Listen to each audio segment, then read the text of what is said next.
Promouvoir la destination Algérie, et particulièrement le tourisme saharien, est devenu un objectif majeur des autorités algériennes. Les multiples potentialités touristiques dont regorge notre pays offrent aux visiteurs l'opportunité d'aller à la découverte de grands espaces, allant de la mer jusqu'au Sahara, passant par les plaines et les hauts plateaux. Ce numéro de Destination Algérie nous embarque dans une aventure qui nous fera découvrir les différentes facettes du continent Algérie. Un circuit qui débutera au nord du pays et qui se clôturera avec l'un des plus beaux couchers du soleil au monde. Bienvenue dans Destination Algérie.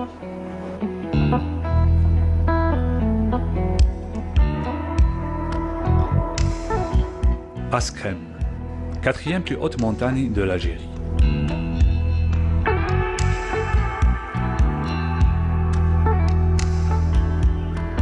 Un paysage façonné par le temps où l'on se sent renaître sans cesse. De l'Askrem, la vue est tellement belle qu'elle dépasse l'imagination. Ici, chaque instant est marqué par un décor. Ces beaux paysages, j'en voulais en prendre plein la vue, plein la vue. J'avais peur de ne pas s'y prendre dans ma tête de souvenirs. Il faut le faire pour le croire. C'est magnifique.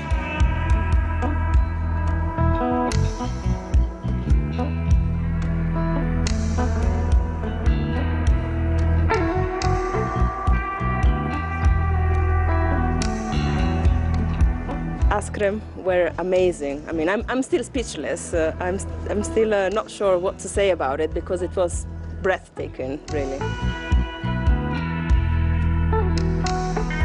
On voit un lever du soleil, un coucher du soleil, mais vraiment grandiose, magnifique. Je ne pensais pas voir un aussi beau, surtout lever du soleil. Arrivé au sommet de l'Estrême, le magnifique soleil, le coucher du soleil du moins, pardon. Le pompon, c'est quand on est arrivé donc à l'Askrem, où là, la beauté du site a fait qu'on se sent minuscule face à l'immensité, face à l'intensité, face encore une fois à ce que Dieu nous a mis dans ce bas monde. L'émotion qu'on a quand on est à l'Askrem et quand on voit le soleil se lever. Il y a tellement de choses à dire qu'on ne peut pas exprimer tout ce qu'on ressent. Ce qu'on ressent exactement. Impossible. Il faut venir, il faut voir, il faut découvrir. Mère Nature, elle nous a vraiment gâtés. Et voilà, on est émus.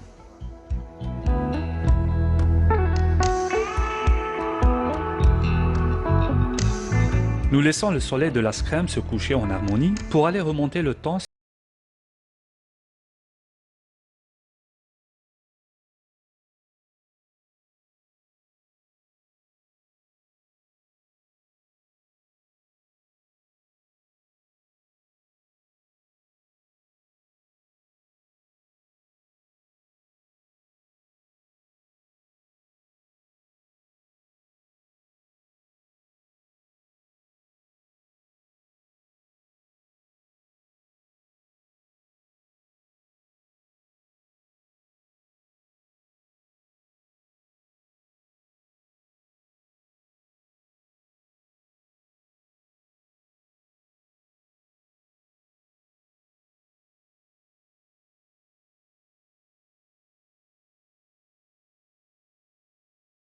Représentants du ministère du Tourisme.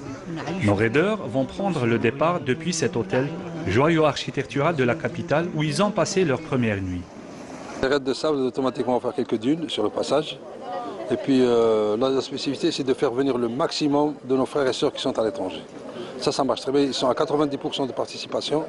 Madame Svaya, qui est notre représentante attachée au niveau de Paris, qui s'occupe de toutes les inscriptions au niveau de Paris. Et là, presque tout le monde fait ça du bénévolat pour le moment, pour essayer de faire drainer le maximum de gens. Ce raid, c'est un raid pour l'Algérie, pour tout le monde. Et il y a beaucoup de choses à découvrir. On a un très très beau passage par Djelfa, parce qu'il y a des soirées à thème dans toutes les régions.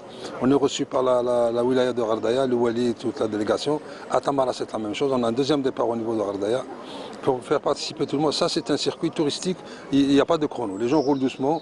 On enroule le matin là, et on fait de la visite l'après-midi. Les Algériens de France, la diaspora algérienne en France est très intéressée par ce qu'on fait en Algérie. Et moi, je leur donne toutes les garanties pour que le voyage se passe en toute sécurité et en totale harmonie. On a envoyé un message sur Beurre FM. 10 minutes après, on a été tirés au sort. On était les gagnants.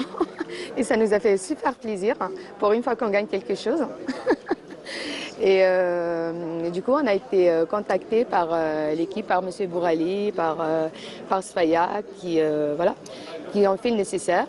Et voilà, aujourd'hui, on est là, à Alger. C'est la première fois que je viens en Algérie et j'espère y retourner parce que c'est vraiment un très beau et magnifique pays à découvrir, à voir, et toute cette richesse, tout cet environnement, cette beauté, toute cette verdure, c'est magnifique et j'espère y retourner très bientôt avec ma fille. Parmi les personnalités présentes pour assister au départ, Charles Eldrich, un célèbre aventurier français qui s'illustre par de nombreuses aventures. Par exemple, le record de la traversée de l'océan Atlantique à la rame. Pour organiser des choses de genre, ça nécessite beaucoup d'organisation, beaucoup de motivation. Parce qu'on pense à la motivation évidemment des participants, mais il ne faut pas oublier la motivation des organisateurs. C'est 2000 km dans un désert en plus très varié, avec des rencontres, des arrêts dans pas mal, enfin dans toutes les villes, les communes du trajet, donc extraordinaire. Une photo de groupe pour immortaliser le départ.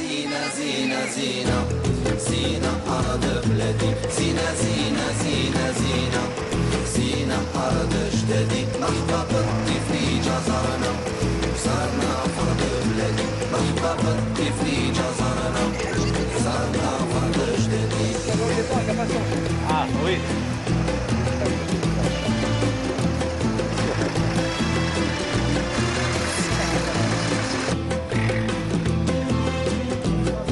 Plus d'une dizaine de voitures constituent le cortège des participants.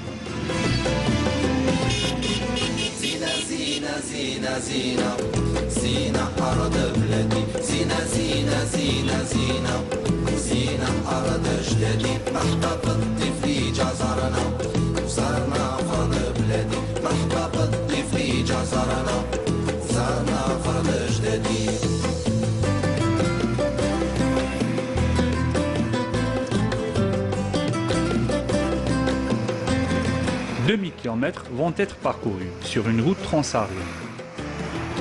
Passant par Bida et son parc national de Chléra, Médéa, la pause déjeuner est programmée à Ain Oussera. Les routes transsahariennes sont des routes nord-sud permettant de traverser le désert du Sahara. Celle de l'Algérie est la seule officiellement qualifiée comme telle.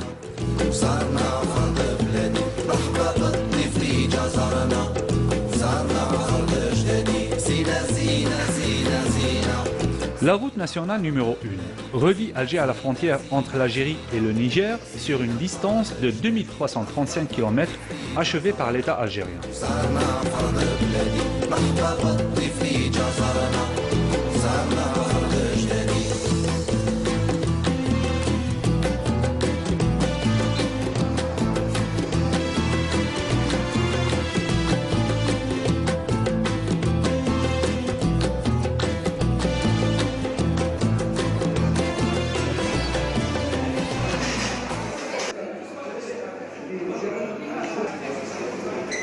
Pas le temps de s'attarder, il nous faut reprendre la route.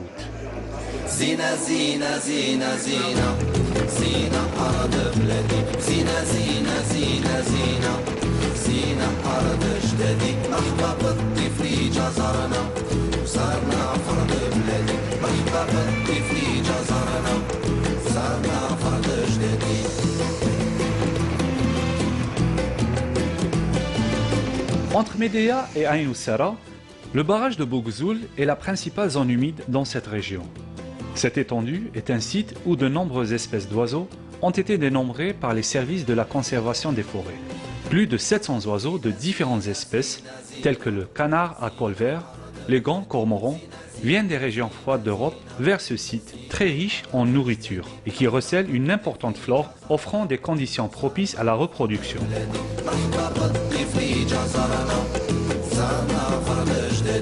Les derniers rayons du soleil de la journée accompagnent notre arrivée à Djelfa. Un arrêt au dernier rond-point avant d'entrer dans la ville s'impose pour prendre des photos souvenirs. Djelfa accueille le groupe à bras ouverts. زينة زينة زينة زينة زينة أرض بلادي زينة زينة زينة زينة زينة أرض جدادي مرحبا بالضيف لي جزرنا وزارنا أرض بلادي مرحبا بالضيف لي جزرنا وزارنا أرض جدادي زينة زينة زينة زينة زينة أرض بلادي زينة زينة زينة زينة زينة أرض جدادي مرحبا بالضيف لي جزرنا. Le temps pour notre groupe de poser leurs bagages, une petite heure de repos et place au dîner dans un lieu traditionnel.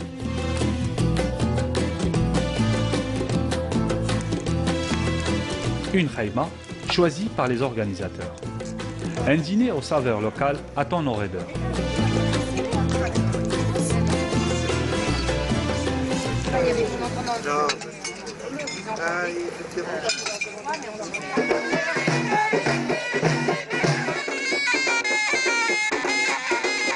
La soirée se termine aux sonorités locales de Ouled Naïl.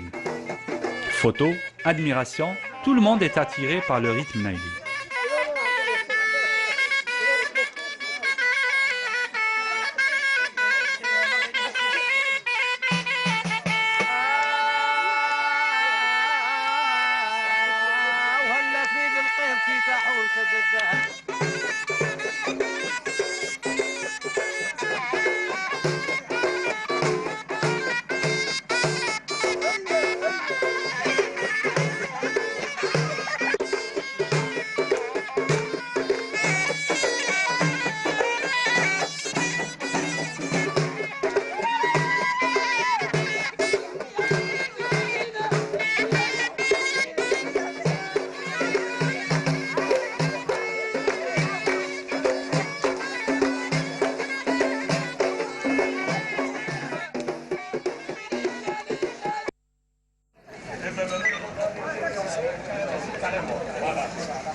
Après une nuit de repos bien méritée, rendez-vous le lendemain au jardin de cette belle résidence avec un petit déjeuner traditionnel en plein air.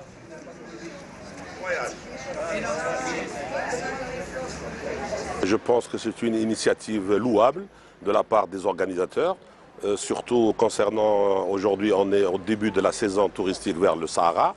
Et là, ça prélude à un très bon début. Et comme d'accoutumé, Djelfa est une escale par excellence pour les gens qui vont vers le sud. Et aujourd'hui, ça nous fait un très grand plaisir d'accueillir ce raid qui part vers Tamarasset. Hier, on a eu le droit à un dîner, disons, sous une khaïma avec un grand feu de bois. Et cela a donné une touche de satisfaction chez les invités. Donc je pense qu'il est de notre devoir d'établir une relation assez forte entre l'opérateur qui organise les circuits, l'organisateur, et les structures d'hébergement et de restauration qui doivent présenter un service de qualité. Tel a été le cas d'hier, parce que nous avons recueilli certains témoignages de la part des reines et elles étaient très contentes.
La Rouate. Direction le centre culturel de la ville, où une exposition a été programmée pour le groupe, l'occasion pour nos touristes de découvrir les traditions de cette cité médiévale.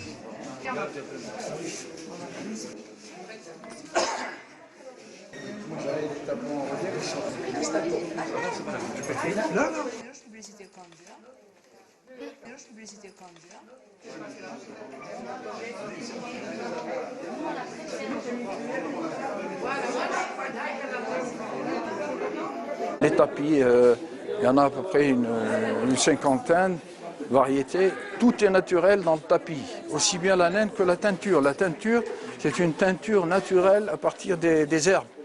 Par exemple, je vous prends la grenade, elle produit une teinture jaune. Et quand on lave le tapis, la teinture ne s'en va pas. Cette ville-là vient de commencer sa structuration vers l'écotourisme national. Et elle va se développer sur l'écotourisme international et j'espère qu'on y arrivera avec la prestation de service qu'on fournit à la ville et aux citoyens de la ville de la Rouate. À presque 15 heures, il est grand temps de penser au déjeuner. Les raideurs choisissent de le faire en plein air. 2 camions présents tout au long du raid sont aménagés, l'un pour la restauration et l'autre en espace sanitaire.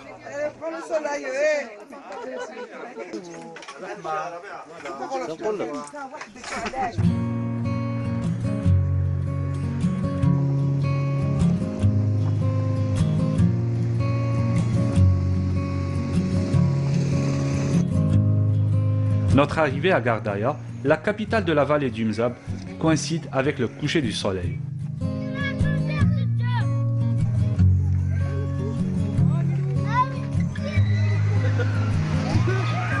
Le parc d'attractions situé à l'entrée de la ville accueille chaque jour des dizaines de familles des différents coins de la région.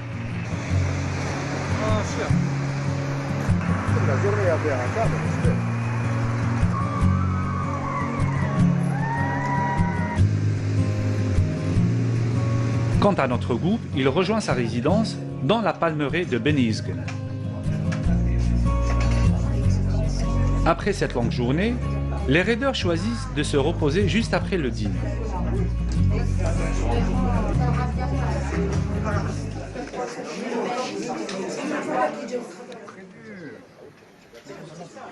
Le soleil se lève sur cette résidence traditionnelle qui fait partie d'un mode d'hébergement spécifique adapté au mode architectural de la région.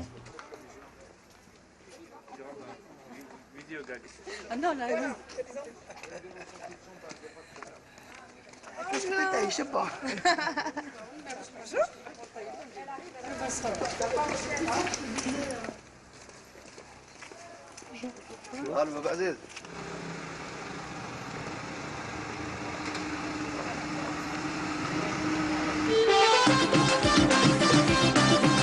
La première visite du programme est le Grand Souk de Gardaya.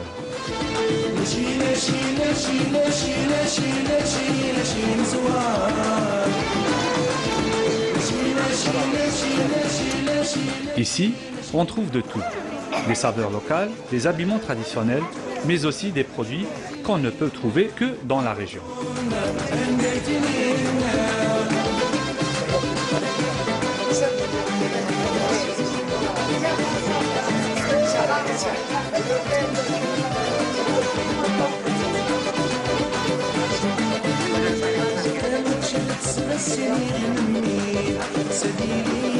Chaque visite de cette ville peut être l'occasion de nouvelles découvertes.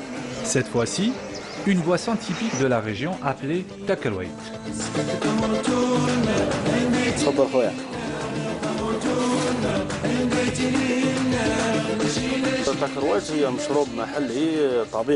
Takerweit est une boisson locale, naturelle, fortifiante, qu'on utilise souvent dans nos fêtes. La composition de cette boisson reste un secret bien gardé par celui qui la fabrique. Elle est ancienne, héritée de nos ancêtres. On ne peut parler de Gardaya sans parler de sa tradition séculaire avec le tapis. En effet, une fête locale y est célébrée et où le tapis est à l'honneur. C'est la fête du tapis. Chaque tapis raconte une histoire. C'est comme l'utilisation des gravures par les Touaregs du Tassili pour raconter leur vécu. La femme qui tisse ces tapis s'exprime à travers les signes et les symboles. Le tapis représente ainsi une étroite relation entre l'être humain et la nature, mais c'est également un témoignage du passage des différentes civilisations par la vallée du Mzab.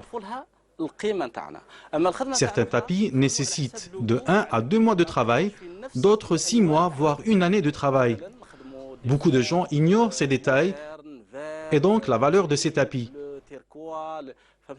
Nous essayons de satisfaire le goût du client d'aujourd'hui. On est passé du mode traditionnel au monde actuel à travers l'adaptation des couleurs pour encourager les femmes à travailler et pour que la tradition ne meure pas.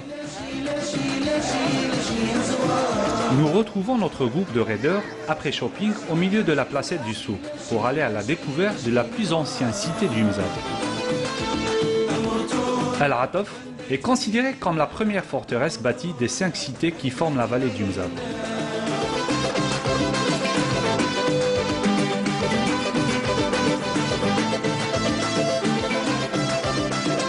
Le paysage de la vallée du Mzab, créé au XIe siècle par les Mozabites autour de leurs 5 sources ou forteresses, semble être resté intact. Ce marché-là, vous savez, à l'époque, c'était très difficile de vivre ici. Donc les couples sont obligés de s'entraider. L'homme, il travaille, la femme, elle aide son mari en faisant des tissages à la mur. Toute cette production qu'elle produise, elle n'a pas le moyen pour couler sa production. Qu'est-ce qu'elle a fait? Elle a créé un marché. En créant le marché, ils ont mis des crieurs. Chaque personne a une chose en vente, il lui confie au crieur. Et ce crieur ne la vend pas sans demander l'accord au propriétaire. Parce que des fois, elle atteint un prix. Si le propriétaire n'est pas d'accord, il peut dire je ne le vends pas. Et ce marché a lieu tous les après-midi, de dimanche à jeudi. Dimanche à jeudi, je ne sais même pas quel jour on est. Donc il n'y a pas de tabou sur les questions. N'importe quelle question vous avez, vous l'amenez.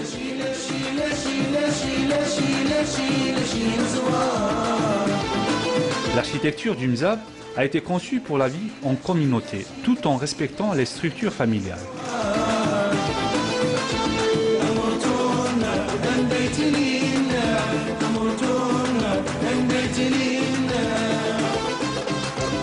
Elle est très connue mondialement. Est-ce que vous savez grâce à quoi? Parce que chaque individu a droit au soleil, l'air et l'éclairage.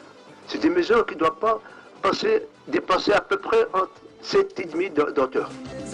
Constituée d'Ersour et des palmeraies d'Al-Ataf, Bonora, Melika, Gardaya et Benizgen, fondée entre 1032 et 1350. La vallée du Mzab a conservé depuis le XIe siècle pratiquement le même mode d'habitat et les mêmes techniques de construction, commandées tant par un contexte social et culturel spécifique que par la nécessité d'adaptation à un milieu hostile, dont le choix répondait à une nécessité historique de répit et à un impératif de défense. 2 jours passés à Gardaya, remplis de souvenirs de cette ville médiévale.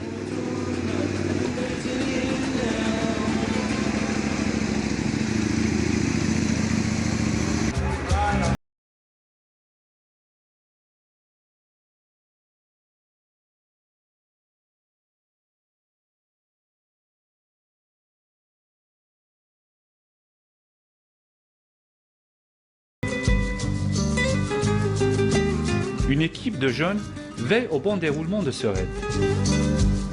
Cette attraction touristique est aussi une façon de faire travailler les jeunes. Mahmoud Bourali est le responsable de cette équipe qui veille à ce que tout se passe bien. Le nombre d'équipages, On est 9 personnes. Nous devançons la caravane pour la préparation. On essaie de cuisiner des menus légers, rapides, qui s'adaptent au voyage.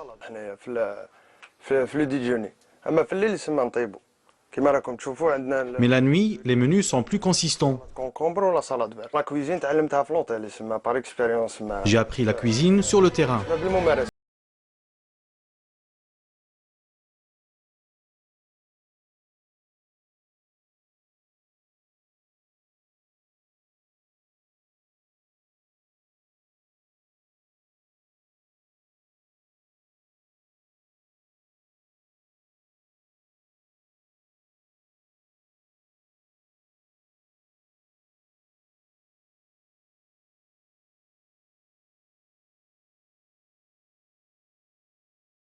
Encore 100 km pour atteindre la ville de la princesse Zénep, El Mnia.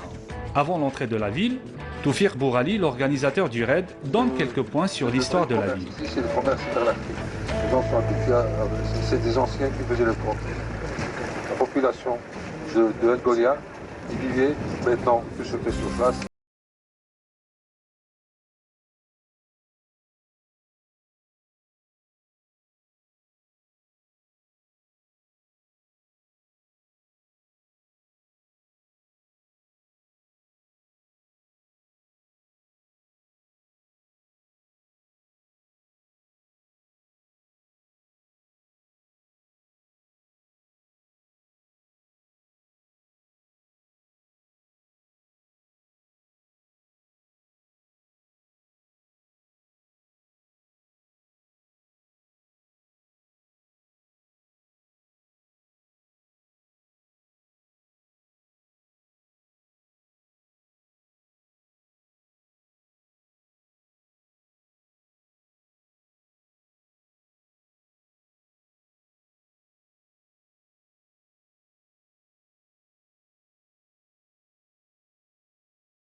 Même on va essayer quand même de faire plein de choses pour faire venir aussi des jeunes, des enfants, des étudiants, plein de gens.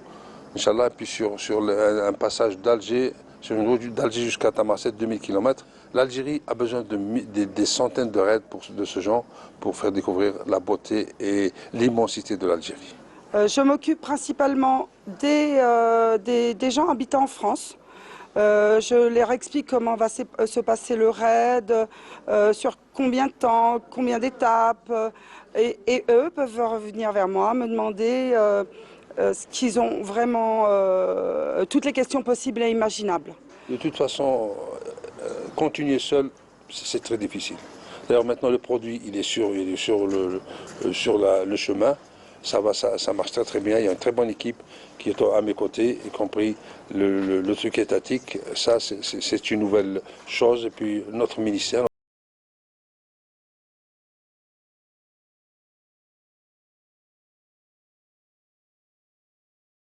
Et après une brève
Une soirée typique animée par les Touaregs. Le groupe des Koubawin a fait honneur aux invités.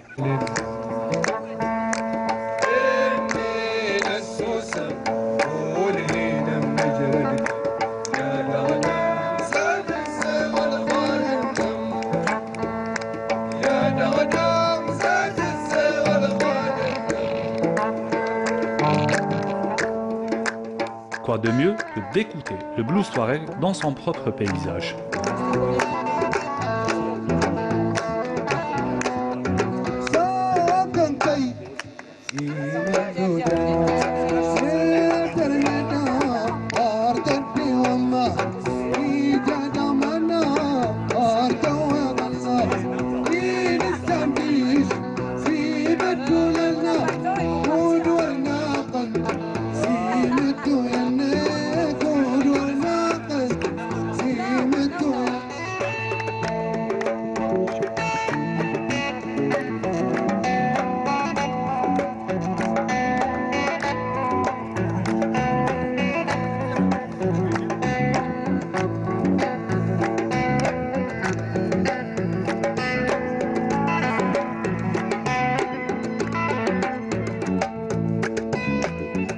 Le blues touareg est un style de musique créé dans les années 80. Des paroles qui s'inspirent de la poésie des ancêtres, mais aussi du quotidien mélangé à des sonorités de guitare. Des airs blues propres au désert.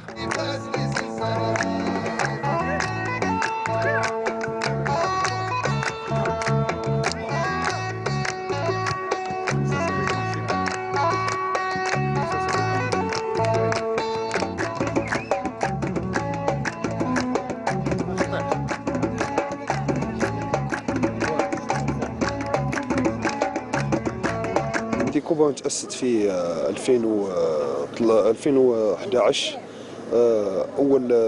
Le groupe s'est formé en 2011. Sa première participation fut à l'occasion du festival de la chanson Amazigh à Dar el-Imzad, où nous avions eu le deuxième prix.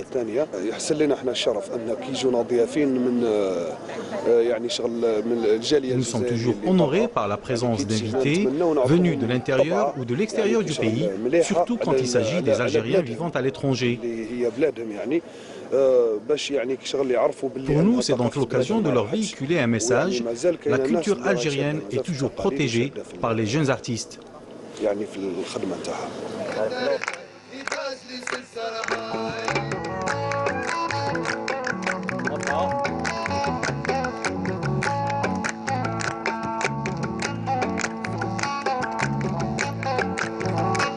Dans une ambiance pareille, on ne sent pas le temps passer.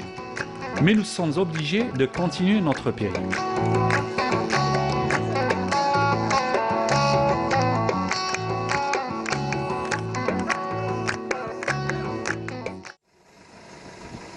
Il est 8 heures, le temps de décampement.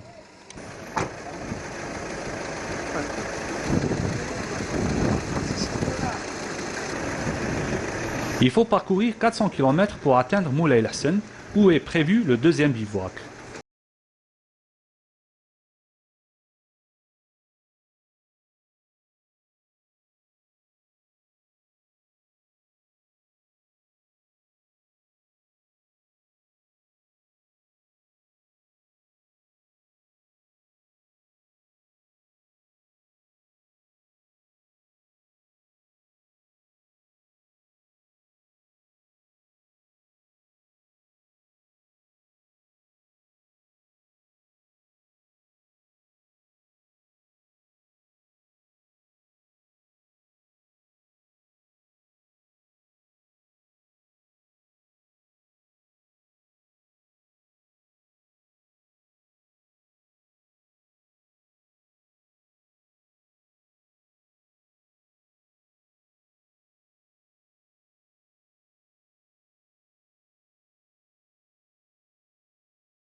Les raideurs trouvent à leur accueil les autorités de la ville de Tamarasset en la personne du wali.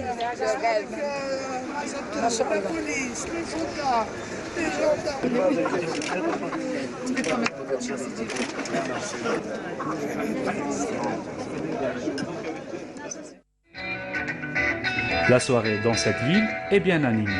Les touristes sont les invités d'honneur de Dar Imzad, où le groupe Imzad animera la soirée.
Les plus beaux au monde. Le groupe est accueilli par le moine de l'ermitage Charles de Foucault. Quand je suis venu ici il y a 10 ans, il y avait encore 5 familles. Maintenant, on a seulement 2. Et ce sont des familles qui sont encore le plus naturelles parce qu'il y a encore la vie, bien sûr, des chèvres, des troupeaux. Mais les gens ils se aident avec les voitures pour se déplacer, ils sont placés à côté des villages où ils peuvent se aider. Mais ces 2 familles, vraiment, elles sont, si on peut dire, elles gardent le mode de vie à l'ancien. Et la personne qui a rendu cette montagne connue mondialement, c'est M. Charles de Foucault qui habitait ici seulement 5 mois. Il priait. Il regardait la beauté de ce paysage, il parlait qu'on a devant nous, on domine la forêt des pics. Aussi, il pouvait voir des familles Touareg. Par exemple, dans ce valet, il y avait deux familles Touareg, valet Segeika. De tous les côtés de la Sekrem, on avait des familles. Comme c'est très haut, on a vraiment plus de la pluie, donc il y a un peu plus de pâturage. Il ne faut pas croire que c'est un grand ermite voilà, du désert de montagne. Non, il est venu en juillet. En juillet, ici, c'est extraordinaire parce que c'est 12 degrés moins qu'à Tamanrasset. De temps en temps, la pluie. Donc, c'est paradis. C'est très, très bien. Il n'a pas compris qu'en hiver, C'est 2 degrés de moins qu'à Tamanrasset. Et d'abord son secrétaire Bahamo qui lui aidait beaucoup pour son fabuleux dictionnaire. Jusqu'à maintenant, c'est le meilleur dictionnaire de la langue touareg. C'est vraiment patrimoine pour la culture, pour la langue, pas seulement de Touareg, mais de toute l'Algérie, parce qu'il y a encore des Chaouis, des Kabyles qui utilisent la Tamazir. Et comme ça, avec ce dictionnaire, on peut se aider pour retrouver des mots, par exemple des mots perdus. Voilà, donc je vous invite de regarder. Cet ermitage a été construit en 1911, composé d'une salle de prière et une bibliothèque. Charles-Eugène de Foucault est né le 15 septembre 1858 à Strasbourg et mort le 1er décembre 1916 dans le Sahara algérien. Sa rencontre avec les Touaregs et leur patrimoine l'a rendu célèbre à travers ses travaux sur la langue et les chants populaires de la région. Voilà, ici, vous m'avez demandé pour les appareils anciens, donc ça c'est baromètre. Donc, Zebak, mercure, et ça monte, ça descend, et on peut mesurer la pression atmosphérique. Quand j'accueille ici les pompiers, je leur dis que voilà, si vous avez cet appareil dans votre poste, et vous voyez que la pression baisse, il faut se préparer au travail. Dès que la pression monte, vous pouvez aller dormir. Il n'y a pas du vent, il n'y a pas de neige ou de tempête.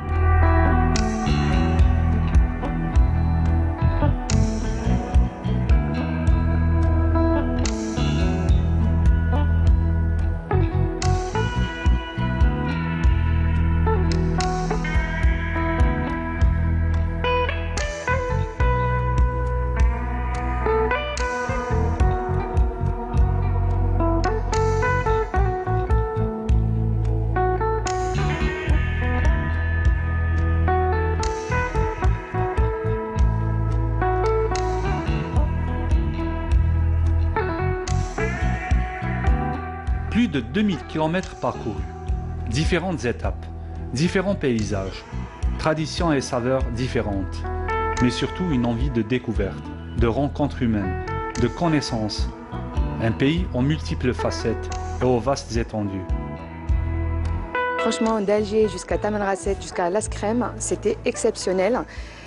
C'était juste magnifique. Dès le début jusqu'à la fin, c'était une merveille. On a découvert à travers ce raid plein de choses. Ça a été un panorama exceptionnel, des paysages à vous couper le souffle, des rencontres merveilleuses. Comment j'ai vécu ce rêve? Je l'ai vécu pleinement, avec des émotions qui sont arrivées du premier jour jusqu'au dernier jour, donc d'Alger jusqu'à Laskrem. Des émotions très humaines, parce que déjà c'était des rencontres avec des gens qui venaient de tout horizon. Je suis né à Alger, j'y ai vécu 17 ans. De par mon métier, j'ai pas pu me rendre sur l'Algérie pendant près de 27 ans, donc c'était une redécouverte pour moi de l'Algérie. Et ça s'est fait aussi, et plus particulièrement au travers donc, de ce raid. Ce raid que j'ai découvert par le biais d'une radio. Le challenge pour moi, ça a été de venir, de le faire, de le vivre pleinement. Je suis venu avec beaucoup d'appréhension, beaucoup d'a priori, un blocage total. Je ne pouvais pas penser ça. Et finalement, une grande ouverture de cette Algérie qui m'a beaucoup ému, laissé beaucoup de bonheur, beaucoup de sécurité dans le corps, dans l'esprit, par rapport à la nature qui était très clémente avec nous, les éléments, les organisateurs bien sûr, le voyage aussi. Mes impressions sur ce raid, alors j'ai pas vraiment de mots pour vous le décrire, si ce n'est vous dire que c'était vraiment magnifique. C'est quelque chose que j'ai vraiment ressenti intérieurement. J'ai découvert non seulement de sublimes paysages au fur et à mesure des différentes étapes, puisqu'on est parti d'Alger, ensuite on a fait Djelfa, on a fait différentes étapes jusqu'à Tamanrasset, et à chaque fois pour moi ça a été une découverte. Une découverte non seulement de culture, de beauté au niveau des paysages, mais aussi une véritable rencontre avec les personnes du groupe, avec également tout le staff qui n'a pas démérité au niveau de l'organisation, et puis une découverte aussi avec d'autres personnes que j'ai vraiment bien appréciées. À travers les discussions, il y en avait qui avaient besoin de certaines choses, qui venaient à la recherche du pays, à la recherche de l'humain, à la recherche de l'enfance, puisqu'on s'est amusé, régalé, mais comme des fous. Donc on ne va pas donner d'anecdotes, parce que sinon notre image de marque, elle va être plombée, mais on s'est régalé du début à la fin. On a été encadrés, on a été choyés, on a eu les papilles qui se sont développées, on s'est vraiment régalé. J'ai découvert des gens extraordinaires. Ça a été, en fait, si je devais réduire ou minimiser un peu les sensations, ça sera partage, enthousiasme, découverte et spontanéité au travers de toutes ces personnes, au travers de tout ce raid. J'avais déjà visité le sud auparavant, mais pas de la même manière. Visiter l'Algérie du nord au sud en s'arrêtant dans plusieurs endroits, dans plusieurs wilayas, ça change vraiment le regard sur l'Algérie. Nous sommes italiens et nous sommes venus ici pour attendre une conférence à Alger. Je suis professeur, chercheur d'économie d'environnement.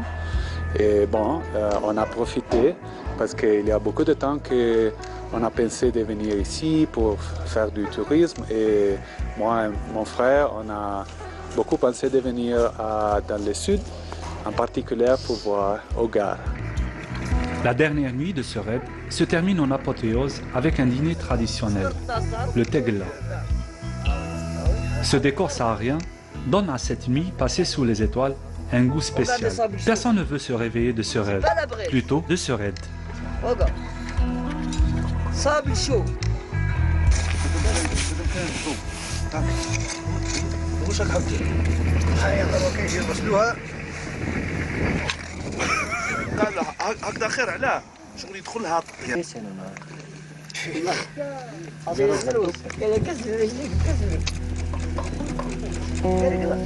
Moi, j'ai eu des émotions à en revendre et je pense que j'ai découvert aussi que j'étais sudiste, voilà, que je viens du désert. Pour moi, ça a été vraiment une découverte. Il faut vraiment le vivre, vraiment le ressentir et j'ai été vraiment heureuse de l'avoir fait, de participer aussi à ce groupe. Ce qui m'a marqué le plus durant ce voyage, c'est les personnes que j'ai rencontrées dans ce groupe. C'est les paysages époustouflants qu'on a rencontrés tout au long du chemin. On peut encourager en toute quiétude les gens à venir découvrir leur pays, notre pays, avec aucune ambiguïté.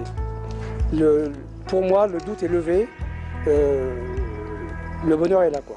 J'invite toutes les personnes, enfin pas uniquement les Algériens, mais toutes les personnes au monde qui souhaitent découvrir l'Algérie, mais de ne pas hésiter une seconde à prendre votre billet, à venir voir, découvrir en fait cette culture algérienne parce qu'elle est diverse et variée, de découvrir aussi ces paysages qui sont magnifiques, qui sont grandioses.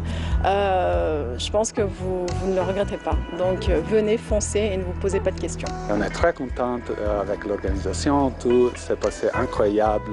On a pris beaucoup de photos, de vidéos. Et je pense que ça, c'est une vacance top pour ma expérience. Je pense que c'est aussi pour toi. Yeah, the same thing. Coming to Algeria was actually a dream because I had. Venir en Algérie était pour moi un rêve. J'ai vu tant de documentaires et de films sur l'Algérie lorsque j'étais en Jordanie. Je n'imaginais pas pouvoir réaliser ce rêve, mais quand Alexandro m'a dit qu'il venait ici, je lui ai demandé de m'y emmener. Cette expérience est exceptionnelle. Tout me plaît ici. Les paysages sont magnifiques. Les habitants d'ici sont également très chaleureux.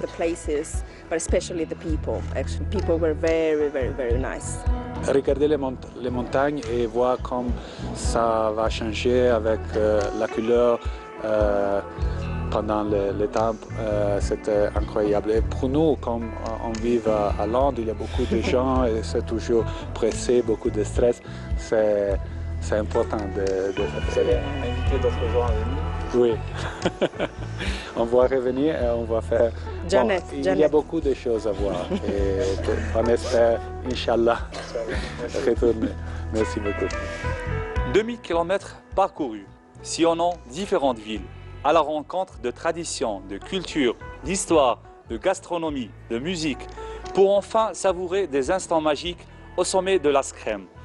Le touriste, qui soit résident ici ou ailleurs ou étranger, est invité à venir découvrir ce pays continent qu'est l'Algérie, avec ses richesses naturelles, ses grands espaces, sa diversité culturelle, son histoire millénaire et enfin l'hospitalité légendaire de ses habitants. Des circuits touristiques à l'infini qui n'attendent que vous. On vous donne rendez-vous pour un prochain numéro de Destination Algérie.